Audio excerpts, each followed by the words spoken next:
I've always been an entrepreneur without even realizing. I've cut grass, I've sold candy, I've burned CDs and sold those. I've sold magnet earrings, anything you can think of. I had everything against me as far as like things that should have led me down that wrong path, but I always wanted to go the opposite direction or what my friends went, my family. Airbnb is dead. Would you say that that's false? It depends on the market. I never had a job before. Yeah. Whoa, hold on. You've never had a job before? You mean like Ever. Like a W-2? I never had a job before.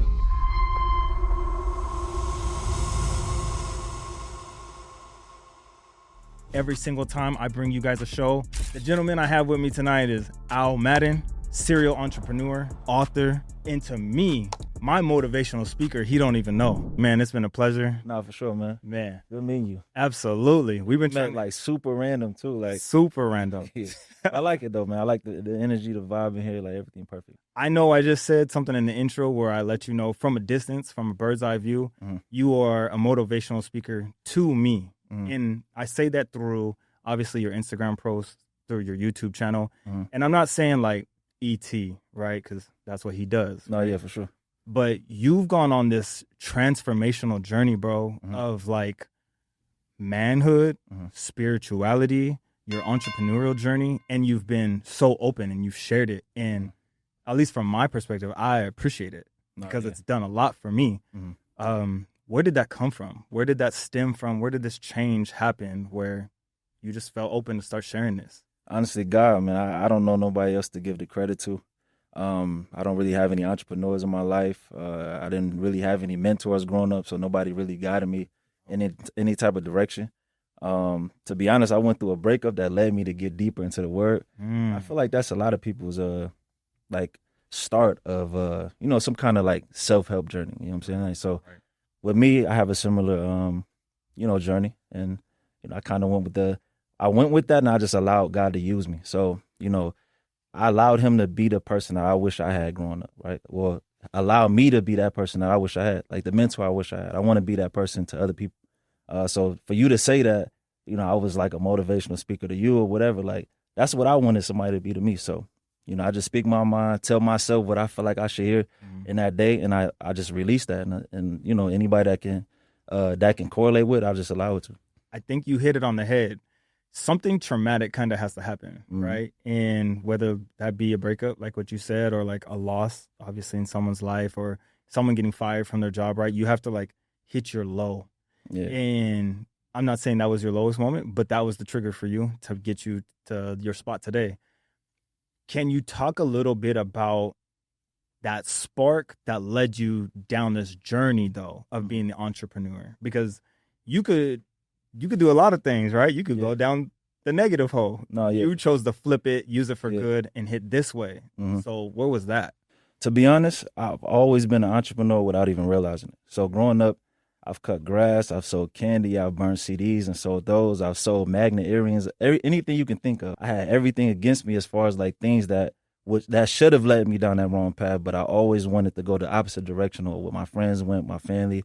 I wanted to go the opposite direction and really prove to people that it was possible to make it without actually having to sell drugs or rob people or do stuff like that. So without knowing that I was an entrepreneur, I've always been an entrepreneur. So as I got older, it kind of led to being, other doors opening, and I was connected to entrepreneurship. And I look up, I'm a full-blown entrepreneur. I never had a job before. So, yeah. Whoa, hold on. You've never had a job before? You mean like ever? Like a W-2? I never had a job before.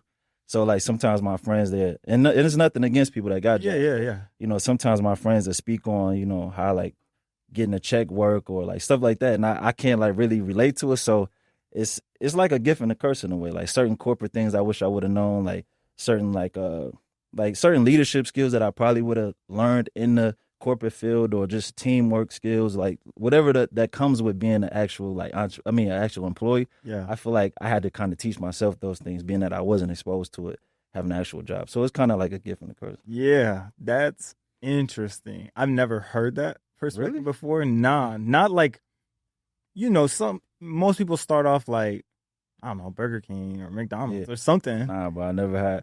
I've applied for stuff, but I really don't think that was in in my journey. You know what I'm saying? Like, Yeah. even me applying, like, I never got approved for anything. So, like, you know, when you was a certain age, all your friends go get a job at Taco Bell or McDonald's, and you like, oh, I want to go get a job just so I can work with my friends. But even when I did that, I never got approved. I never got a call back. So God didn't want that for me. Like you said, it's a gift and a curse. You've used it obviously as a gift. No, yeah. So that's an amazing thing. Mm-hmm. I want to transition really quickly back to your entrepreneurial spirit that also led you to your calling of becoming an author. Mm-hmm.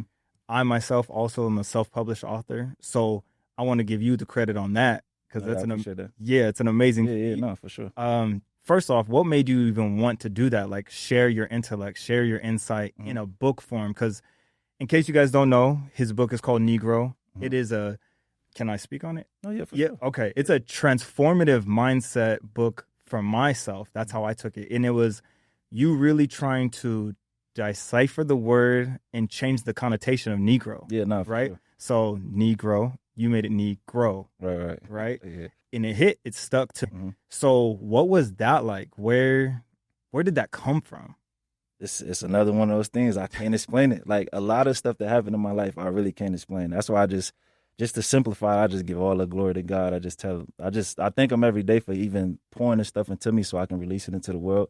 The word Negro, like, I had to look it up to see if anybody else had even done it, like, because I never heard it. It just popped in my head. Yeah. But I felt like it was perfect to actually put in a book format. Like, I didn't plan on writing a book.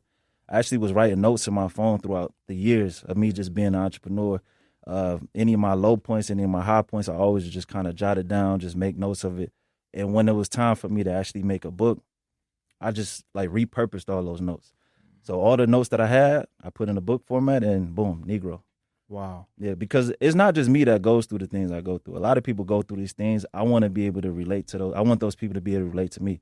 So, boom, I put it out. And I feel like, you know, if somebody feel like they can relate to me, they understand that it's possible, and they can, you know, it can kick off their entrepreneur journey or just their healing journey or whatever it is. So it honestly fits you. You know what I mean? It fits sure. The transformative feel that you give people, the emotion that you do in your videos when you talk, right? I can feel it right here. Mm-hmm. I want to ask you, because I haven't done it yet, so this is like a selfish moment for myself. Mm-hmm. What was it like, or what hurdles or obstacles, what did you have to do to get inside Barnes & Noble? Because writing a book, publishing a book, having an editor, those are all, you know, everyone could do those steps. It takes time, right? Yeah. But getting it inside Barnes & Noble or like a physical store, like what did that look like? To be honest, it's another one of those things, man. Like, it's so many things that happen in my life that where it's like, it's unexplainable. So, like, I originally went through a publisher, and once they submitted it into, like, the different, like, outlets, Barnes & Noble, they wanted to pick it up on their own. They just liked the concept behind it, and they just selected a few stores that they wanted to put it in.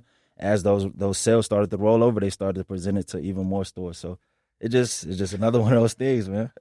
Bro, this story is like your life story, your journey is, I mean, God's been touching you in every which way. Mm-hmm. I mean, it's a beautiful thing. Obviously, I'm a believer as well, so it's much bigger than I, right? No, yeah. You and I. Mm-hmm.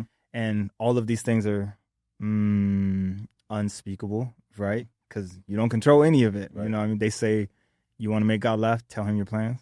You know what I mean? So for all of these things just to hit like this for you it's a blessing. It's a miracle, bro. Mm-hmm. It's awesome. Yeah, no, for sure. Okay, I want to ask you now. So right now in your entrepreneurial journey that you're in, I know you're crushing it in like the credit space as well as the funding space. Yeah. Can you talk a little bit on that? Maybe for people who are struggling right now on their credit journey, what is like the starting spot to get on the road of recovery, right? Yeah. And then could you also talk on what is it like if someone wants to be a client of yours or work with you? What does that look like for them? Well, I always tell people the first step of actually getting on a recovery journey is understanding what you need to recover from. So a lot of people don't even know what's going on with their credit. Like, they'll contact me and say, I got bad credit. I ask them, what's going on with your credit? Oh, I don't know. It's like, okay, well, how do you know how bad it is? It might not be as bad as you think. So a lot of times we're kind of intimidated by the idea of actually, like, growing. So rather it's the credit space, right? So the first thing you need to do is just really download Experian or Credit Karma, whatever it is that you want to check the credit on and see exactly what it is, because like I said, it might not be as bad as you think. Are you ready to turn your dreams into reality? At Deviant Consultations, we're here to guide you, complete white glove service every step of the way. Whether you're starting your credit repair journey or you're looking to get business funding, we've got your back. Go ahead and screenshot or click the QR code below and schedule your discovery call with the team. Let's make your dreams come true together. And to answer your question, as far as like if you want to be a client, you can easily contact me on anything. My name is Al Maddin on any platform, ALMADDIN. And either I'll contact you back directly or somebody from my team will contact you back directly. So, could you maybe give the listeners today or the viewers, could you give, and I don't want to use that flashy word play, right? But do you have something that maybe you give your community or maybe some of your other mentees that you're willing to share today, which maybe could allow someone, let's say, subpar, and a little bit better than subpar credit score, where they can go get themselves some money on their own without coming to you, right? Yeah. Do you have something that you'd be willing to share with the audience today? I kind of tell people to just go to Amex. To me, I think Experian right now is kind of cleaning up reports pretty quickly. So when I do my submissions for, accounts to be removed, Experian tends to update in about 4 days. So once we do that, we go ahead and get them at Amex, and they can liquidate their Amex if they want to, and that, basically it'd be a form of capital. If they want to use that to start a business, they can. If they want to use it to pay off other debt, they can. Like, however they want to do it. Like, you said something right there that I want to make sure didn't fly over people's head. Of when you do get an Amex card, that's your route, right? They get access to capital. You said liquidate the card, and then what should they do with it after? Like, they park it in a vessel, or what would you say? Where would you try to guide someone, or do they need to come with their own game plan? I always ask, because I really don't work with everybody. I believe that all money is not good money, so I really have to vet the client before I even accept them. So I always ask, okay, when you fix your credit, what you want to do with it? Just to kind of get an idea, because a lot of people, once I fix it, they might just mess it back up. So I want to make sure I'm able to like guide you down the right direction. So if you do get it fixed, okay, this is what you need to do with it. Where's your interest? Like, you might not be interested in the same stuff I'm interested in. So if you're not, I can either lead you down that path, whether I've done it before in my past, or I can connect you with somebody who has. So, I don't want to be like one-dimensional, get into Turo, get into Airbnb, because that might not be your calling. That might not be something that's going to work for you. So I want to make sure I get an idea of where you are as a person currently, so we can figure out what we need to take you. Especially because I feel like in the era that we're in right now, I want to say there's obviously a lot of mentors, and it's needed, right? Because there's people that are on their journey that not really need to get told what to do, but like that helping hand, you know what I mean? And if you can find someone that's like, oh, I can be like that, they kind of put their foresight on you. You know what I mean? Like, every mentee fits into the same box. So hearing you say something like that is refreshing, because not everybody is the same, right? Yeah, no, for sure. You could choose, what did you say, Turo? You could choose Airbnb. I know you went down the Airbnb route. Yeah, for sure. I think last time we spoke, you were at like 22 properties. How is that? How is the Airbnb game today? Let's talk about that. So I mainly do everything in Houston. So during the pandemic, Houston became like a very popular city, right? So being that so many people coming to Houston, anybody that comes to me and joins our startup program, I always start them off in an area that's really lit in Houston. Travel, I don't think will go anywhere unless we go back into another pandemic. I don't feel like Airbnb are really like shut down, because travel will always be a thing. As long as hotels are there, I think that, Airbnbs will be needed. Everybody don't want to stay in a hotel. So, I always break that aspect down. And before I sign somebody up, I send them the analytics. So before we even jump into a property, we know exactly how many nights this property is projected to be booked, because every property in that area is, doing a pretty similar thing. And I kind of just go, without going in blindly, I know exactly what the client will be, investing in, or I'll be investing in when it comes to that property. You're doing like the front end work while also delivering like fulfillment for them if they partner up with you and try to go in this Airbnb space. Yeah.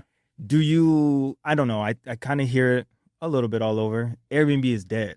Do you not agree with that? Because you're still saying that obviously it's all about travel, and Houston is still popping. This is where you're at. Yeah, right? no, for sure. So would you say that that's false?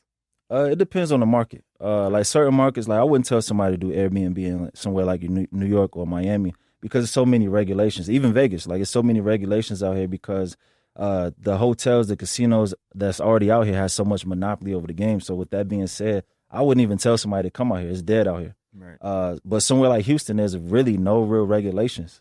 So with that being said, it's more of a safer bet. Like, it's more of a safer investment. And like I said, I always provide the analytics. So even if I do feel like it might be a bad area, based on the analytics, they saying otherwise. So we're not going in there blindly. So I wouldn't say it's dead.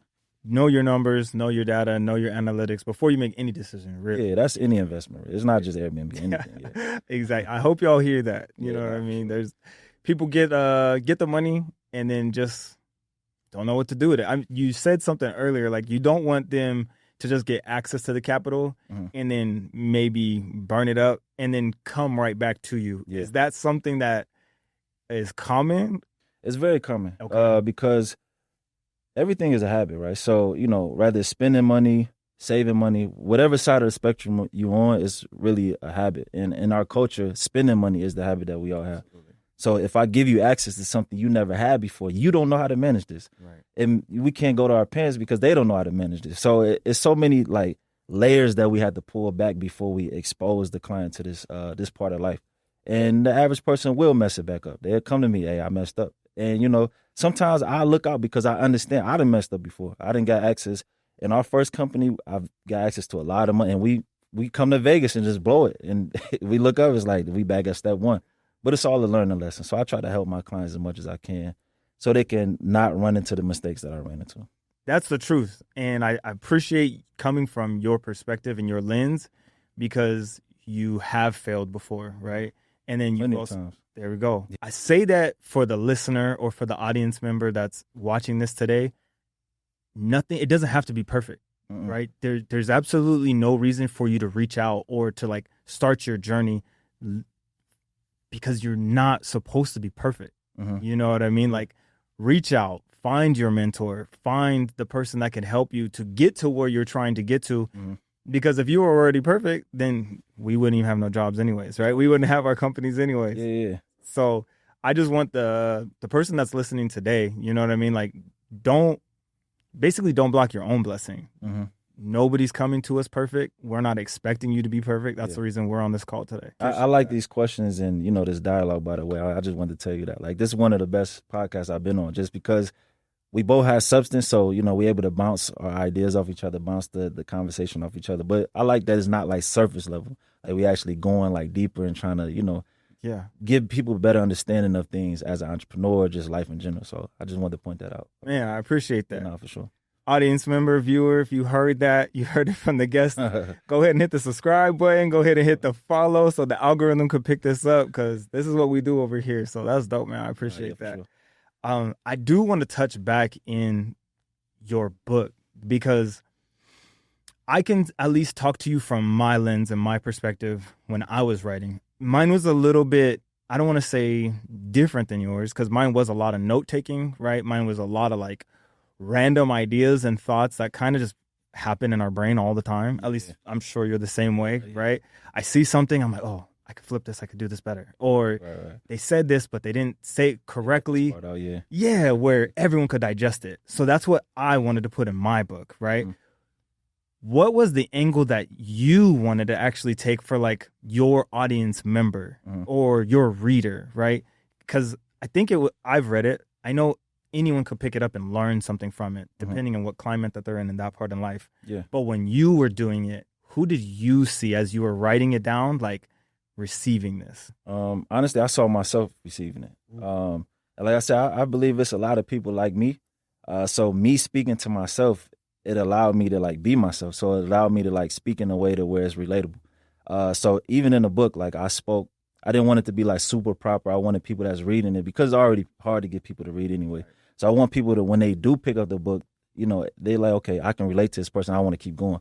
Because, if we're reading something that we can't relate to 9 out of 10, we're just going to close it, put it off to the side. Yeah. So like I said, I really wanted to speak to those that were in my position at some point in life and speak to those that want to potentially be in my position now or be, better than I am today because I still want to be better. So I still read the book myself. Yeah. And every time I read it, I still pick up something that, even though I wrote it, I pick up stuff that I may have missed the last time I read it. So I feel like the book is for everybody. And it's crazy.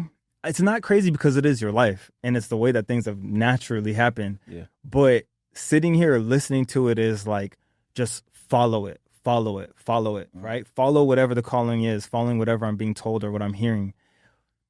there's a lot of people that are listening today or watching today that live their life in that fear, right? And they're scared to do anything. They know they're safe right here in the place that they're at today, but they have big ideas, they have big dreams, they have aspirations, they have goals, but getting over that hurdle is the hardest thing. Yeah.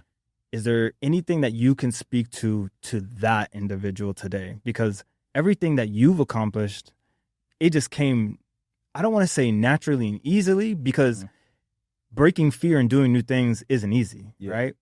But could you talk to that individual that's having that fear, maybe that thing that's holding them back? The average person I come across, they're definitely fearful of something. And the average person, they're just fearful of failure, right? So, but I feel like whatever it is that you dream to do, the chances of you failing is 100% if you don't even try it, right? I at least want to cut my 100% down to 50% and just try. If it's a shot on the court, if you shoot it, it's either gonna go in or not. If you don't shoot it, you got a 0%. So I'd rather literally just take the shot. So, if you feel like it's something in your spirit that you need to do, if it's something that you're into naturally, whether it's you can sing, some people know how to play basketball naturally, some people can jump high. Like, it's so many things so many gifts that we have.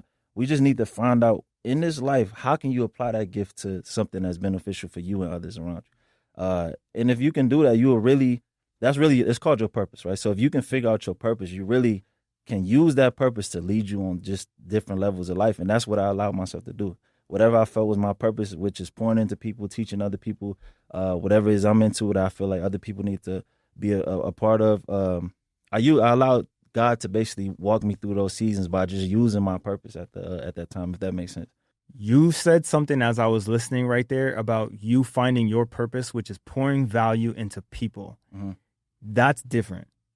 Where did you pick up that knack, or where did you find on your journey that this is what Al is supposed to be doing here and walking this earth and sharing your gift? Because that's a different thing. You know what I mean? So there was something there. Where did that come from? I feel like it's natural. I naturally want to help my people. Like, even if I don't know somebody, I want to help them. Like, if it's somebody that want to start a business, it can be a complete stranger. Naturally, I want to help that person. It may not be financially, but I want to at least pour into you mentally to where it's like, okay, I got something from that. You know what I'm saying? Like, so I just feel like it come natural. Like, a lot of people really go against the grain. We have all the tools we need. We just need to use them. Yeah. And, once you start using them, everything fall in line. That's just it might not be easy, but I just feel like everything just eventually falls into line. But to answer your original question, I feel like it just came natural. It's just who I am as a person. Like, growing up, I do feel like I was a different person, but that was just a part of my environment. So, I held grudges. I did everything that we not naturally supposed to do. Absolutely. But once I broke out of that shell, I got it in different environments. It really allowed me to, like, discover who I am as a person. And those natural things came out, because that's just who I am. That's who I was created to be. Absolutely. And inside of that, I think that's a huge thing for someone in particular in our community, really, to hear it's okay to leave your environment. Yeah. It's not leaving people behind, because it could be in the exact same aspect that you did it. You left to better yourself, to go back, and I'm sure help out so many, right? There's a lot of people that are in our community that struggle with that. Yeah.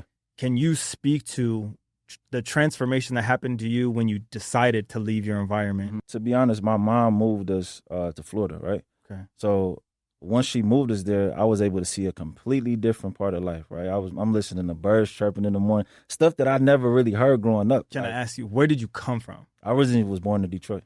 Oh, that's a huge difference. No, yeah, for sure. So okay, I'm seeing palm trees, beach, sands, and we used to travel growing up too. Like, my mom did what she had to do to allow us to see, like, just different aspects of life. Right. And I feel like sometimes, like, I know people in New York that never even been in Manhattan. They lived in Queens their whole life and never left Queens. They never been into something that's like literally an hour away from where you live. So you're not even seeing the possibilities. Like, me traveling and seeing other cultures, it allowed me to, like, just see that anything is possible. And, being that narrative was set for me as far as, like, wanting to expand my vision, it allowed me to see that, I can take my family on trips. I can live in different places. Like, the stuff that I thought that I might not be able to accomplish growing up. And to be honest, I always looked at myself as a failure growing up, because that's what I was told. Like, it was the complete opposite of who I am today. My teachers used to tell me I wasn't going to be nothing, but my grades reflected that. Okay. So if I would have stayed in those environments, I would have really believed those things growing up until she took us out of that. And, that's where we saw just different parts of life. So I always tell people just travel. Like you don't have to move off nowhere, but just travel. If you live in a certain like inner city that you may feel like it's holding you back, just go visit somewhere that might have a beach or somewhere that just has somewhere that has something that you feel like you want in your life. So even if you just go for a couple of days, you're just able to put yourself in them environments and just see that it's possible. Like see people like you that's living in certain communities. Like me, I go through different African American communities that's successful, right? And it allows me to see like, dang, it's really possible. And now I really live in a neighborhood to where it's like I look out my window every day and be like, I really live here. Like it's crazy just to even say that, but it took for me to like go to them different environments to see that it was possible. My mom did the same thing with us. So when we were growing up, we would all get in the car like on Saturday morning, and she would get the paper, and it would be like houses for sale that were obviously in neighborhoods that we could never get into. Mm-hmm. But she would be like, go get dressed like in good clothes. We're going to walk around the place like we're going to buy the place, so that we growing up, we could understand that we could live in places like this. You know what I mean? And that was it wasn't like a coping mechanism, but it was like a trick to our mind to be like, we can be more. Like you were saying, your teachers told you that you were a failure and your grades showed that, right? So we were molded a little bit differently of like, you can be this, you can do this. We're not in it right now, but you can do it. So I think that's one of the biggest cheat codes ever right there, what you just said of like travel. Yeah. So if you just do like a quick 4-day weekend, Thursday through Monday, and you go see New York, you go see Florida, you go see Seattle, you go see Texas, like you can adapt, you can be more, you know what I mean? Yeah, no, for sure. It would be times like I'm not like an emotional person, but it'd be times where I really like think of like my life and I start tearing up because it's like, man, this is really real. Like, anything is possible. Yeah. I wish that more people could experience this. So that's why I just try to put as many motivational messages out as possible, just to let people know that you have what it takes to really break those generational curses. From honestly speaking to you now and listening to everything that you're saying, I think this is like a weird I don't want to call it weird, but I think it's like a superpower that you have is like, you know how to mold and like rewire your own brain. Yeah. And like restructure it to what you want to be. You know how perception is reality. Yeah. If you have the cheat code of changing your mind, right, and all you do is rewire it this one way, inevitably you're going to get that one way. And just from this conversation right here, I'm picking that up as like, that's your superpower, man. Like, I never heard it broken down that way. That's dope. I appreciate it. I'm just listening because like every single thing that you say is like, you did it. You did it. I mean, God gave it to you, right? God gave you the gift and the ability. Yeah, not at all. But you had to restructure your mind to be, I am going to be successful. I am going to live here. You can get access to capital and do these different things, right? Because like you said, you didn't have the role model. You didn't have the mentor to show you that these things are possible. So, man, congratulations to you. And anybody that's listening today, I hope that they hear this and they pick this up and they're able to digest this because for sure. That's amazing. Yeah. You said that you had multiple businesses, right? I'm going to go back a little bit. You said that you had your first business. Obviously, you got some money, made some bad decisions, whatever. You had a good time, right? When you're new to money, you do new money things. You know what I mean? So it's understandable. Then you came back, you ran it up again. You got a little bit wiser, right? You got a little bit more mature. What inside of that, though, would you say was like your turning point? Was it like, dang, I stumbled, I scraped my knee again, I don't ever want to do this? Yeah, I mean, I feel like a lot of us stumble. I mean, if we look at our knees right now, it's a bunch of scrapes on it. We make the same mistakes, whether it's riding a bike, we going to fall. But I've hit rock bottom a couple times. And every time I hit rock bottom, it seemed like it was worse. But the more I felt like I was, the lowest I got, I felt like that was the biggest lesson, right? So, when I moved to Vegas, that was like my restart point. Like I was sleeping on the floor out here at my friend's house. I was just speaking to I actually ran into one of those friends the other day too. I said, yo, we used to sleep on the floor together. Like we just was trying to figure life out. Right. But I always knew that God had a better purpose for me. So I didn't allow that time in my life to really define who it was that I was as a person. And I already reached like a certain level in my life to where I already proved to myself that it was possible to get there. So it just really took for me to learn, regroup, and just figure out what direction I want to go at that point. And like I said, I just really allowed God to use me again, and it took me back to an even higher high that I was before, But I had to, whatever lessons I learned during that last season of my life, I had to apply to this new season. And then I feel like from there, my life just started to continue to elevate. But it just took for me to learn from whatever it was, because we would keep putting ourselves in that same cycle unless we learn what it is. So, yeah, I really just had to learn my lesson over and over until I got to the point where I am today. I don't think people truly understand what it's like to be an entrepreneur, right? Or their own business owner or their own boss until they're in it of the hardships, the struggles. Mm-hmm. There's no one else to turn to. Everyone looking at you to pay them. Right. You can't show you're going to break. And you got an email that was you were expecting to close the deal. It fell through. You get what I mean? And you got to come out strong-faced, ready to go because you got people waiting on you. You know what I mean? To speak on that, not to cut you off. No, you good. So we had a tech company called Skywalker. You remember when the hoverboards was going on? Crazy. Our company name was Skywalker. So we were one of the top companies out here selling the hoverboards. But we get to the point where we make hundreds of thousands a day, and next thing you know, they shut all our merchants down. They basically sealed off everything for us. So during in that same day, our lights got cut off. So we in the office in the dark with employees, like having to be strong for them, because if we show any kind of weakness, like who are they to be the strong one? They depending on us. So to kind of speak on what you was kind of speaking on is like, we really had to be those leaders and kind of fight through those moments to get through it and really just kind of get through that season. But we came from here and they shut everything down. So at any moment, being an entrepreneur, it can change. And, I felt that numerous times, but it's really just about getting through the storm. Instead of giving up, you just got to kind of get through it.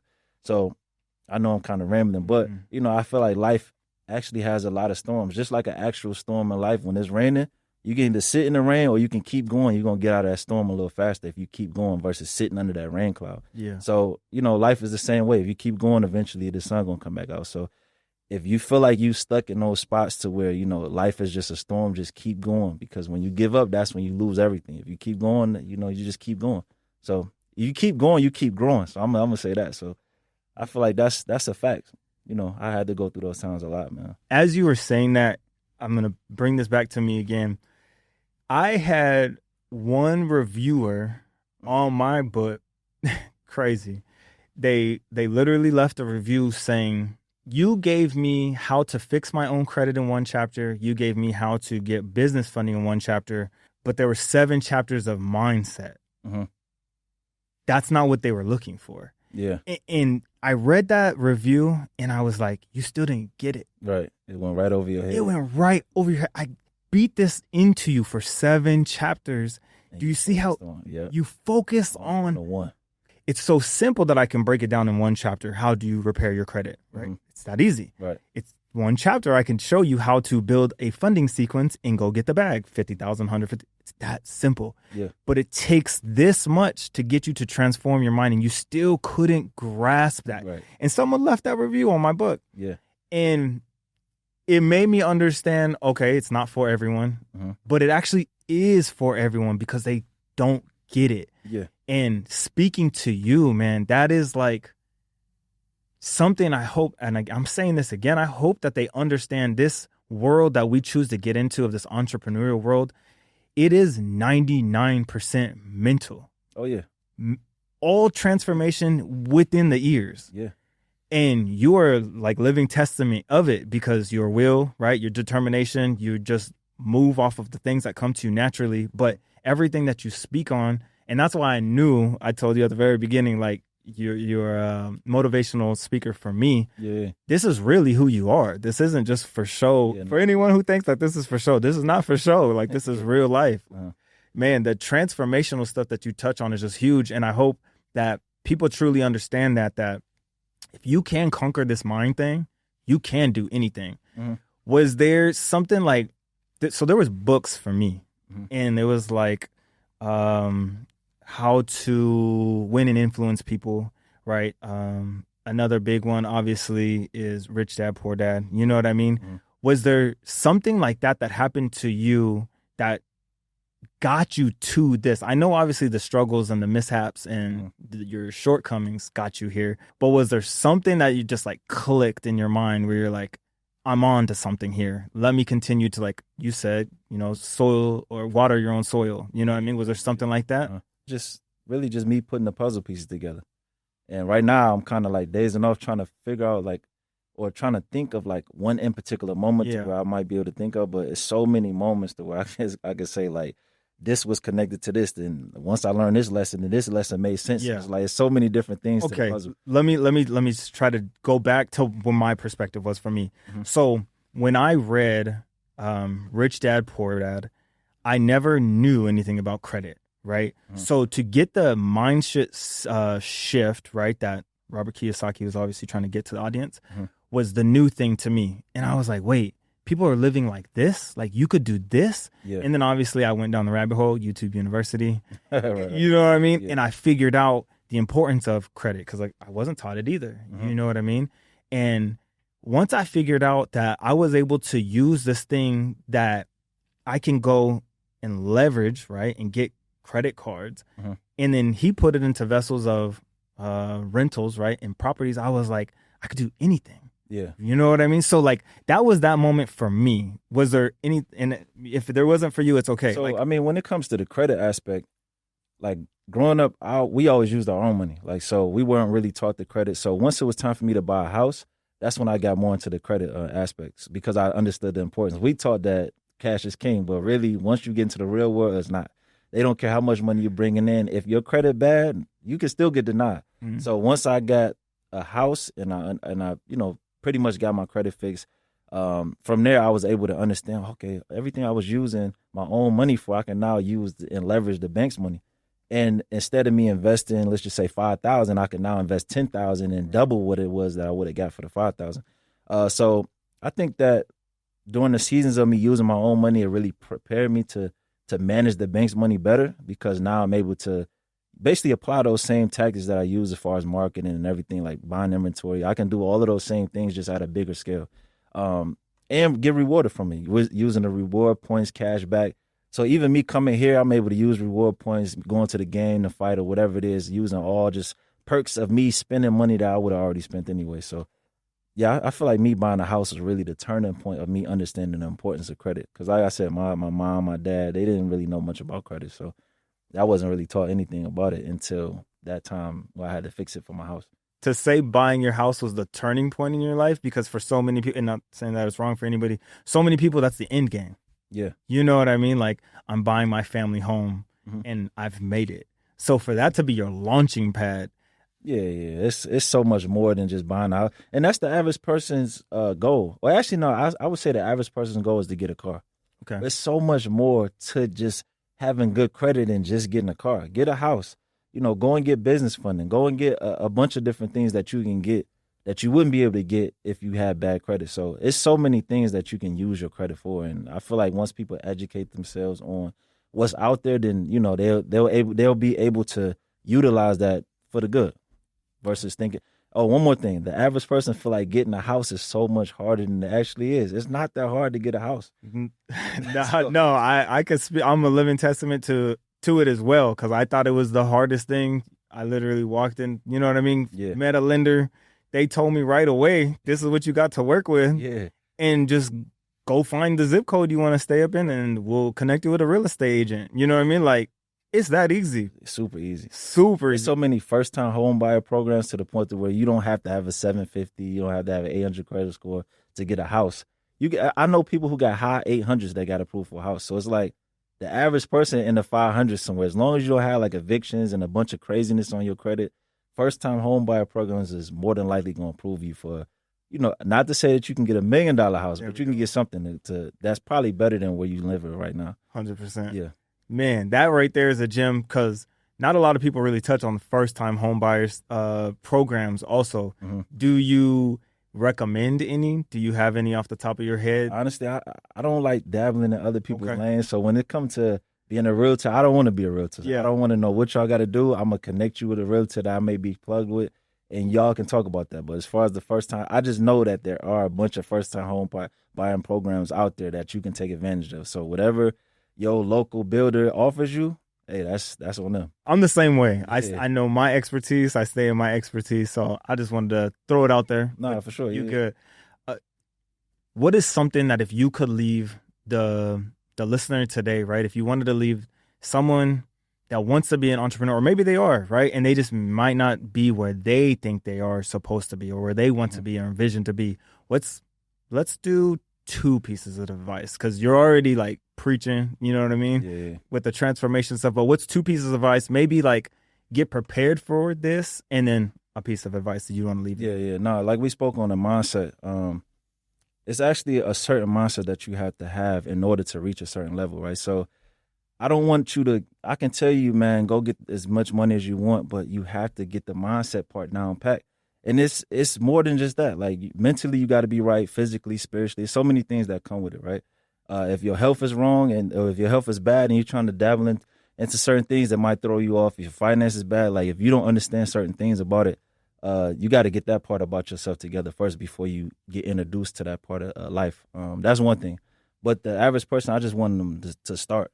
Whatever you feel like is holding you back, just start your journey, man. Like, quit talking yourself out of it. Quit letting the devil talk you out of it, make you feel like you're not as good or you're not worthy of it. Whatever it is that you feel like God is putting in you, just give birth to that idea. And, that's one thing I can leave other people just to start, man. Just stop talking yourself out of it.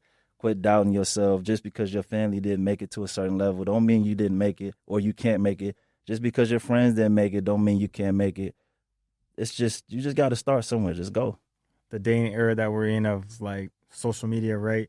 One more thing. Oh, not please, you good. You have to stop comparing yourself Come too. on. So I know, I do the same thing. Like I show my highlights. I don't, I have a lot of low points. I don't show those. I'm human. But I feel like when we keep showing our highlights and we comparing our, I guess, low lights, we comparing that to other people's highlights, it's like we get discouraged. We start to doubt ourselves and we feel like our journey don't look like their journey. But, you have to stop comparing yourself to other people. Everybody's journey is different.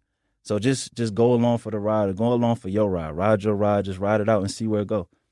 That's another thing I feel like a lot of people do, and it kind of keep them stuck because they thinking that it's supposed to be perfect, like how it looks on Instagram, but it's not going to be perfect.